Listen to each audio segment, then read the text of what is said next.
Filsafat alam merupakan istilah yang pernah melekat pada pengkajian alam semesta yang dominan sebelum berkembangnya ilmu pengetahuan modern seperti saat ini.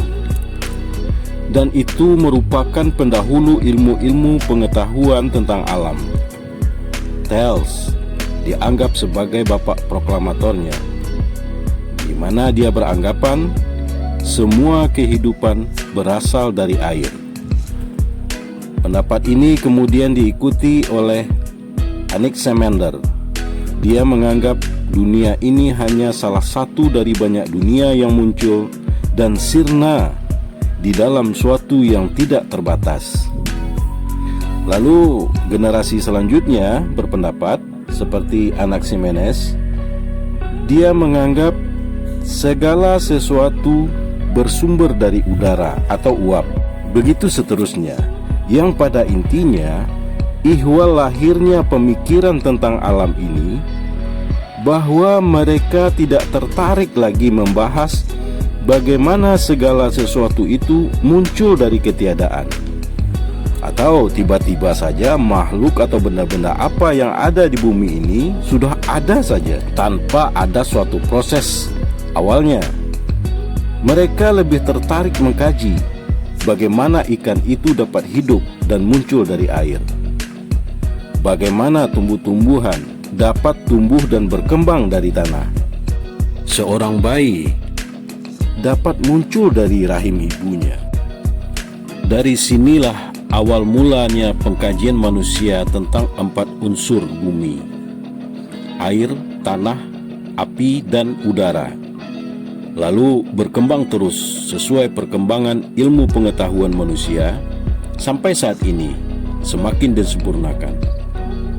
Sesuai juga dengan potensi manusia yang terus berpikir dalam penelitian mereka, sehingga saat ini kita mengenal ilmu-ilmu fisika, kimia, biologi, dan sebagainya. Bahkan filosofi adat orang Minangkabau yang lebih dikenal dengan istilah alam takambang jadi guru, yang maknanya alam ini terbentang untuk dijadikan guru dan untuk dipelajari oleh semua anak manusia. Cara berpikir di sini turunan pemikiran air beriak tanda tak dalam, air tenang menghanyutkan, atau melihat ikan di sungai sudah tahu jantan atau betinanya, dan lain-lainnya.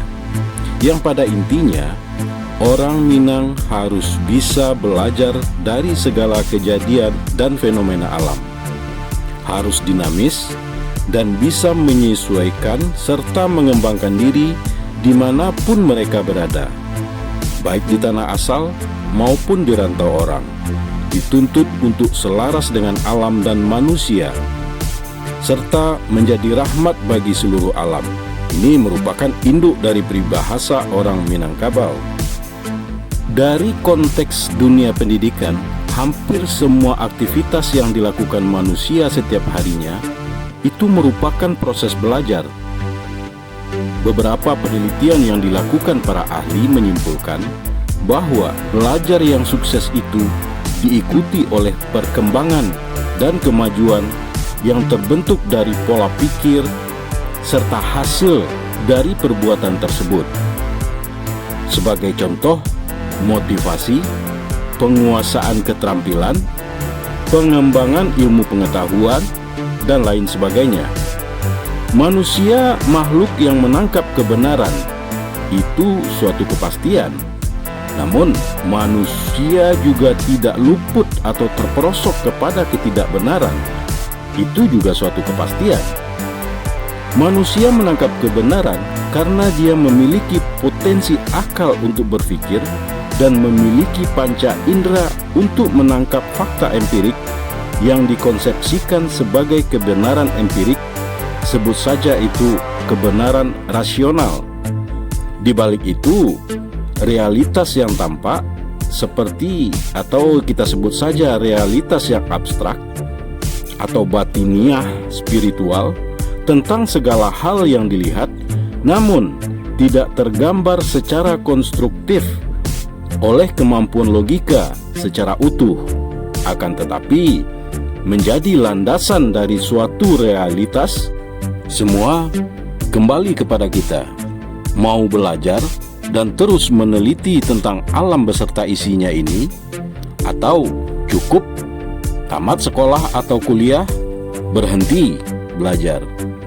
Karena ada sekelompok orang yang berpikiran ilmu tersebut tidak berguna selain ilmu tentang persiapan atau kematian, agar bisa membawa bekal kelak untuk menghadapinya.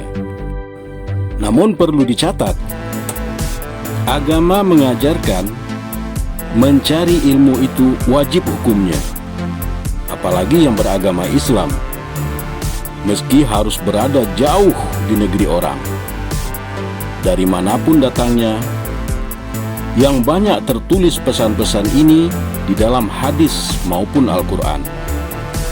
Artinya begini, belajar itu sangat penting bagi manusia. Dengan belajar, orang akan mengerti dirinya, lingkungannya, bahkan agama dan Tuhannya.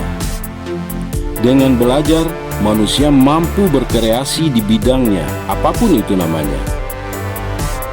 Keunggulan suatu bangsa atau umat manusia tergantung kepada seberapa banyak mereka menggunakan nalar dan akalnya yang merupakan anugerah dari Sang Maha Pencipta untuk dapat digunakan sebagai potensi kelebihan dari makhluk lain dan untuk dipergunakan sebaik-baiknya bagi kemaslahatan diri sendiri maupun orang lain.